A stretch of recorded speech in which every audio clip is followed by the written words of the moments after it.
Hello everyone, welcome to another lab session on digital signal processing using Scilab. In today's lab session, we are going to see how to implement FIR filters using your window design technique.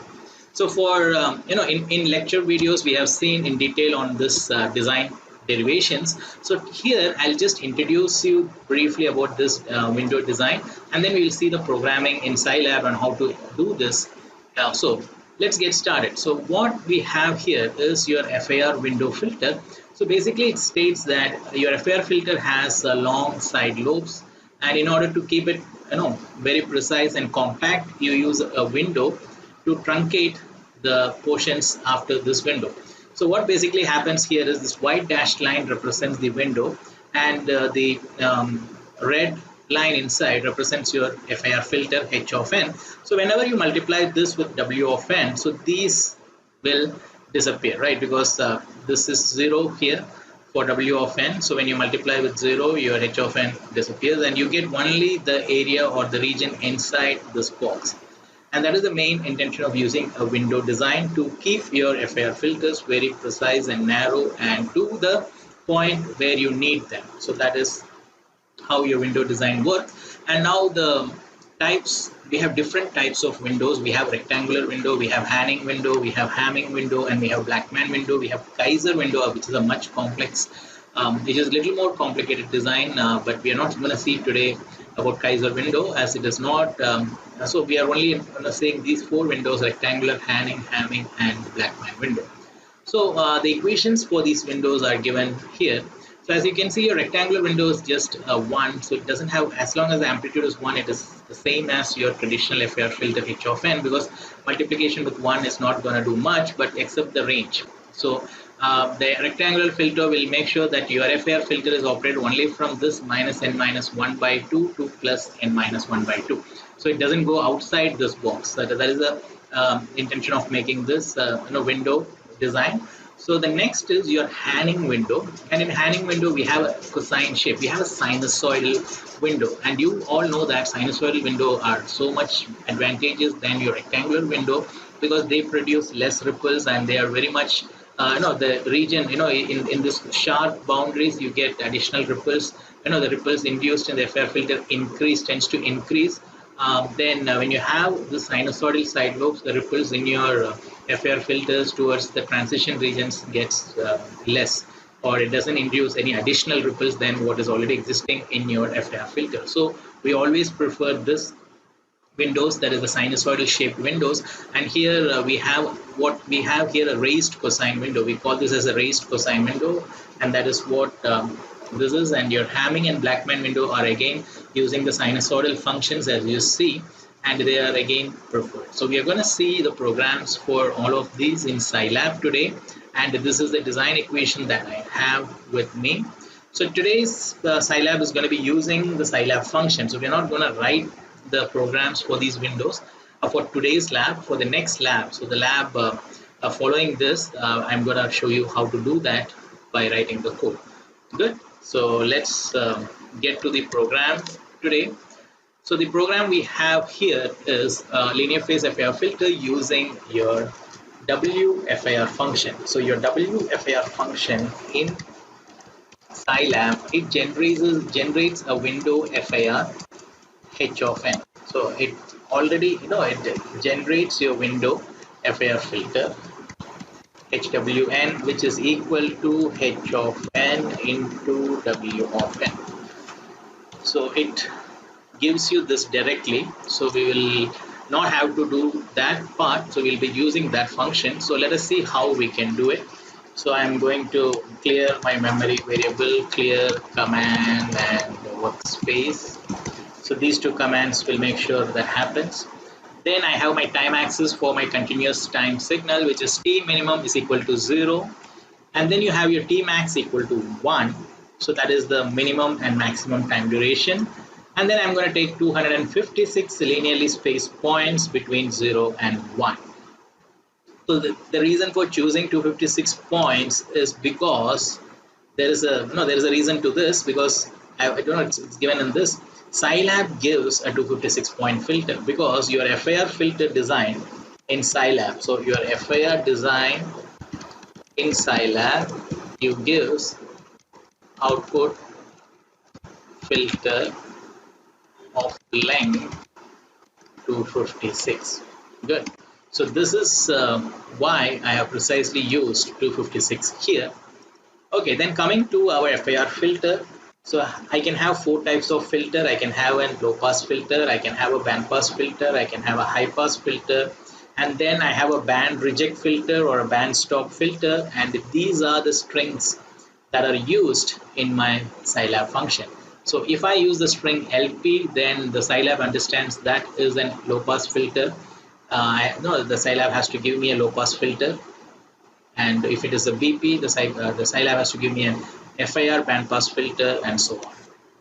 Now coming to your cutoff frequency, it is something you need. There is something you need to understand is your Scilab, how the Scilab function. So the WFIR function in Scilab, what is? So I'll just so your WFIR function in Scilab works in this manner. So what's in this manner? So you need to know that it's going to give you a 256 point h of n, as I mentioned earlier, and then you have this cutoff frequency which is between 0 to 0.5. So this is a little tricky because normally the default we assume it's going to be between 0 to 0.1, so 0 to 1, but here it is on the contrary, it is from 0 to 0.5. So this is not something you pick up at the beginning when you use these functions. So which means I am having this 256 points which is divided between 0 to 0.5. So that is that is what it means. So I have let us say it is a 250. So I'm just rounding it off to 250. Just for my calculation, I am just rounding this to 250, and I'm using it as 250. So let us see. That means my 0.5 is gonna map to 250, right? That is what it means, and then so on I can write. So which means my 0.1 will be mapped to divided by 5 divided by 550, 0.2 at 100, 0.3 at 150, 0.4 at 200, and 0.5 at 250. So what you can see is now if your cutoff frequency is you can select your cutoff frequency between 0 to 0.5, and you're going to see the transition happening at these places on the x-axis, because the x-axis is between 0 to 250. And then what you're going to see is you're going to see the cutoff happening in that position. So this will help you understand where you want your transition or the cutoff frequency to cut the x-axis. So this will clearly tell you the picture. So if I'm choosing 0.2, my cutoff frequency, my transition is going to happen at position 100 on the x-axis, because my Scilab is going to give from 0 to 256. Okay? I could normalize this to 0 to 1, then it will be directly at 0.4. I can do many things, right? I can just the scale which is for 0 to 256, I can just divide all the values by 256, then the scale becomes from 0 to 1, and then this is from 0 to 0.5, which means my 0.2 is now 0.4. Good. So if it's confusing, I'll show you, and I'll do it and show you as the program. Okay, for now, just understand how your cutoff frequency works in this Scilab. So it is between 0 to 0.5, and as I select any values in this range, and where it's gonna meet the x-axis, where the cutoff is gonna happen on the x-axis is given by these positions. All right, so now that's what I've written. A low pass filter with cutoff 0.2 means it passes frequencies up to 100. So we'll come to that now. Okay, so let me just take this. So this I will okay, so good. So now I'm keeping this as 133. Okay, so that is my m, right? So that is if h of n is equal to 0 to m minus 1. So this is my FIR filter here, and in that what is the value of m? So that is given. So let us use this function here. So let me just 1 second. So let me just uncomment this. Okay, so now this is my WFIR function, and I'm choosing a low pass filter LP, then followed by certain arguments that I have to mention.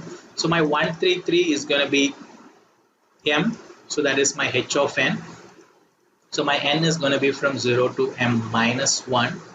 Okay, so that is my h of n, and then my cutoff frequency is still mapped to 256, so that is 0.2 and 0. So for my low pass filter, I don't have a upper cutoff, right? I only have a lower cutoff. So here my 0.20 means it is my lower cutoff. Point 2 represents your lower cutoff frequency, and I'll write here only, and your 0 represents upper cutoff frequency. So we don't have an upper cutoff for your low pass. However, for my band pass, as you can see, I need to mention my both lower and upper cutoff. Okay, so that is my WFIR. So this will give me my FIR in time, and this is my FIR in frequency, which means FIR in time, if you are familiar with the derivation, I will FIR underscore time here. This means this is my H of n. Good. And your FIR underscore frequency is equal to H, capital H of omega. So this is what your FIR time and FIR frequency represents. And this FR is for the axis. So I've used it in one to show you what happens. That is just for the x-axis. This is called as X grid. We call it in Scilab. So that is just for that purpose. But your main components in this output are your FIR time and your FIR frequency. Then once I have these two, I have my FIR time and FIR frequency, and then I have my low pass filter, then I will go to my plot. So just I'm going to plot first. I'm going to show you my FIR time, and then what? I'm going to plot H of omega, that is your FIR frequency. So I'll just remove this 2-star FR first, because I can just do without that also, because I'll still get the output.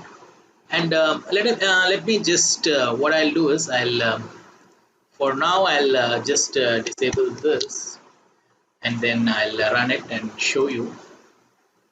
And now you see here, yes, so this is your H of n, which is from 0 to 133. That is your H of n, and your H of omega is for values of omega from 0 to 256. Good. So that is the range for 256. The cutoff frequency is in omega. So that omega, there are 256 values, and you see here your cutoff frequency is happening at around 100, because we have selected cutoff frequency to be 0.2. Now let me just to show you what if I had selected 0.1. So if I had selected 0.1, my cutoff frequency here will be at 50. So let us see whether that calculation is right. I've kept the cutoff, I kept it to be 0.120. Yes, see, now I get it at this was the first at 100, this is the second at 50. If I want, right, so this is my cutoff frequency. Now if I take one more, if I take 0.3, then what will happen? 0.3 is going to give me at 150. So let us run and see the output. Yes, I'm getting at 150. So clear. So by varying this cutoff frequency, I get the low pass filter to happen to come at either 50 or 100 or 150. Okay, so I'll now keep it at 0.2. It doesn't matter, but where I keep it now. But for the next example, I'm going to show you some filtering action. So there it becomes so okay. So that is your low pass filter. I still have high pass filter and my band pass filter for you. But let me just finish run the low pass filter fully, and then I'll show some filtering action with this low pass filter, and then I'll just simulate the high pass and band pass and your band stop filter, and then that should be clear for you. So now let's take an input signal. So I'm taking a sinusoid signal which is having mixed frequency. So the frequencies are 64, 128 and 256, and my T is T min, so that is from 0 to 256. So I have taken that T min to be from 0 to 1, and in spacing of 256. So it doesn't affect much because it is from 0 to 1. So what happens is I'm going to see the frequencies at 64, 128 and 256. So let me just plot. I'm plotting. Yes, I want to see the frequency. I don't want to see my signal X, because I cannot tell anything about the frequency details from from plotting X. But if I do plot my Y is equal to f50 of X, then what happens is I get the frequency details, because that is what Fourier transform do, right? So I'll write here. So my Fourier transform is gonna give me the frequency components or details in the X signal. Okay, so in order to do that, I'm going to plot this. So let me just do that for you. So I'm going to now, the third plot is going to be the FFT of that signal. I'm plotting the magnitude. So the ABS gives me the magnitude of FFT. Okay. So because FFTs are going to be complex, and if I plot just FFT, it's going to plot real versus imaginary. That is not something, that also won't give me the frequency details. And if I want the frequency details of my signal X, I do have, no, I have to plot the magnitude of my Fourier transform. That is what I have done here. And then you can see at 64, I have a frequency. At 128, I have a frequency. Then I have another frequency at 256. Good. So now the problem is if I don't do my FFT shift. So I've just taken the FFT of X, and in Scilab it always accompanies a folding frequency. So what happens is if I take from 0 I have a peak at 64, then from 256 I have a peak at 64. So this distance is 64 and this distance is 64, and that is what. So these two are symmetrically, and they are called as, this is the folding frequency of this signal, and that is what we are having. And if I use another command called as FFT of shift, FFT shift, I don't get this. I don't get these folding frequencies, but I don't want to complicate things, so I'll just keep it as it is. So I'm getting peaks at 64, 128 and 256. And then I'm having, because of symmetry, I'm having this peak here, and then I'm having a peak at this, because the folding frequency of 256 comes near 0. The 128 folding frequency at position 128 itself, right? So the 128, if I fold it, because the symmetry is 0 to 256, so 128 is the center, so that is folding frequency is 128. But for 64, the folding frequency is 256 minus 64. That's going to come somewhere around 190. And for my 256, sorry, for my 256, the folding frequency is 256 minus 256, that is around 0. So that is why you see these peaks. So it's very important to know what these peaks represent. They represent 0, 64 and 0, 64 and 256 along with their folding frequencies, right? So that is those are the frequencies represented in your FFT. And now I'm going to do my FIR filter. So I'm going to take the FIR filter, and what I'm going to do for my FIR filter is I'm going to multiply this FIR frequency. So which one? FIR frequency is something I get from this WFIR. So the WFIR, so this is my FIR frequency you see here. So this, I'm going to multiply this and this. So I'm going to take these two frequency domain and then I'm going to multiply. So what I can do is I can do other one also. I can do convolution also. So I am multiplying here because filtering in frequency domain is equal to multiplication of their FFT. FFT in frequency domain. I'll write the filtering in time domain. So I'll just write this as filtering in time domain is equal to multiplication of FFT in frequency domain. And that's exactly what I'm going to do. The absolute of y, that is your magnitude of your Fourier transform, into my FIR frequency. So the FIR frequency is, so what is going to happen is the frequencies till 100 are going to be allowed, and these frequencies are going to get filtered, right? So let us see that figure also. Yes, so this is what I get. So this is my FIR filtered signal. So these are the frequency peaks I have in my FFT, and then what happens after I multiply with this, whatever peak is in this region, this is the pass band, right? The pass band is from 0 to 100, that is allowed, and the rest of the peaks are filtered off. So this is typically your frequency selective FIR filters. This is how your FIR filters work. It's very simple as that. Now let me just we'll just plug in some values, and we'll now see, we'll do a few things. Let me just go to my, so let us say I want to keep this also. So this is at 128.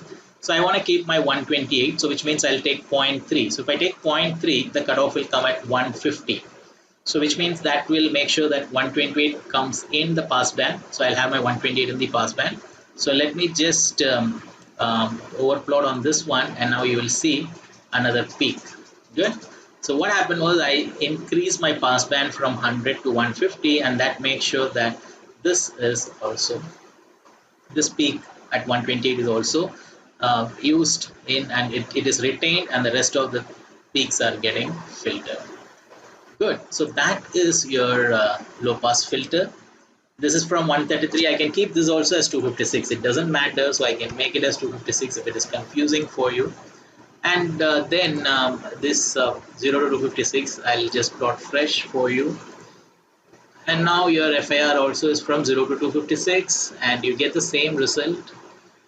More as you go, as the number of sample points increase, the transitions get more and more sharper, or more and more towards ideal response you get. But yeah, so not like that much details are not needed. So just you need to know this much.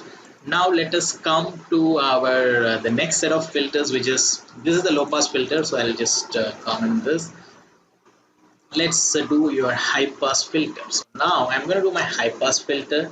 So let me make this 256. Okay, let us take on 256, and then high pass filter is going to do the opposite. So I'm going to keep 0.20. So let us see what happens with my high pass filter. I'll show you.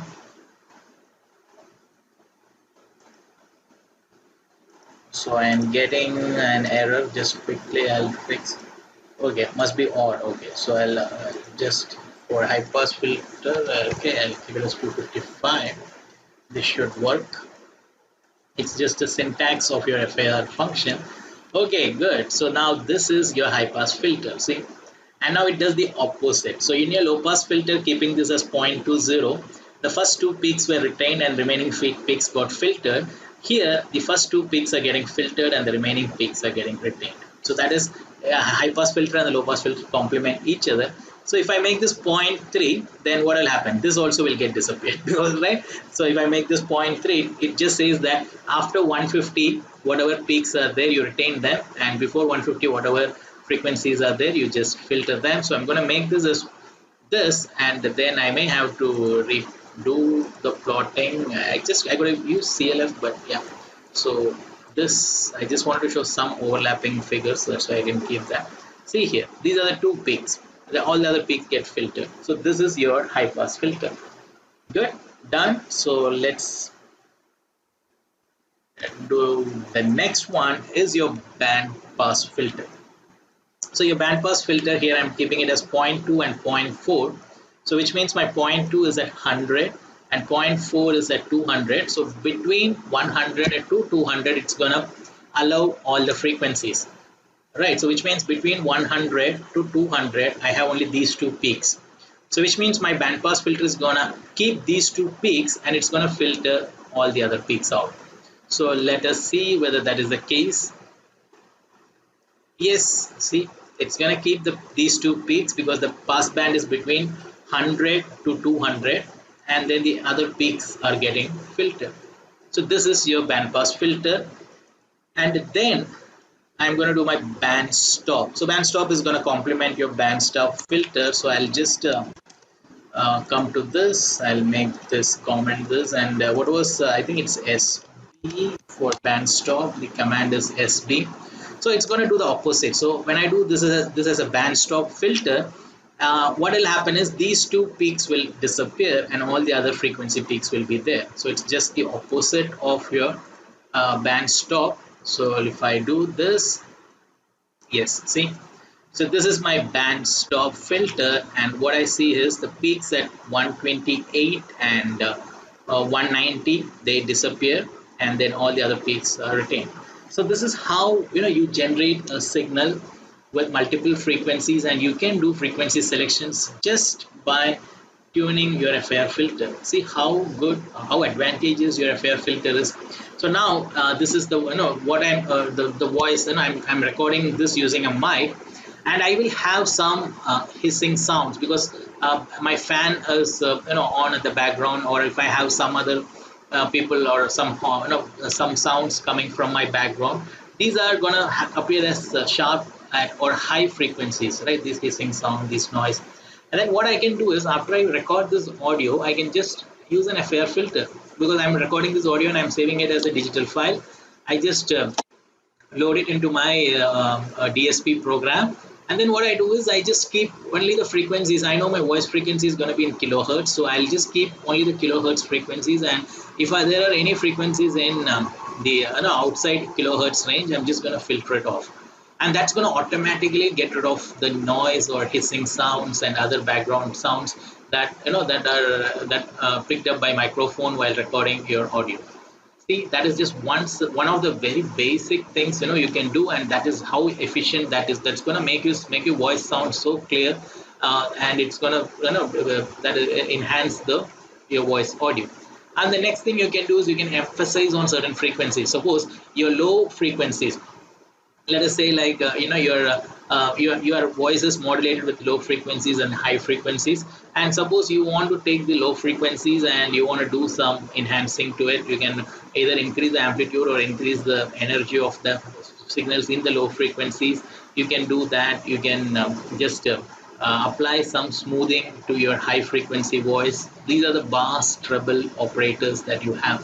So there are many effects, many audio effects you have, and most of these have to do something with the frequency. And whenever you come to frequency alteration or working with frequency in a signal, then you're talking about FAR filters.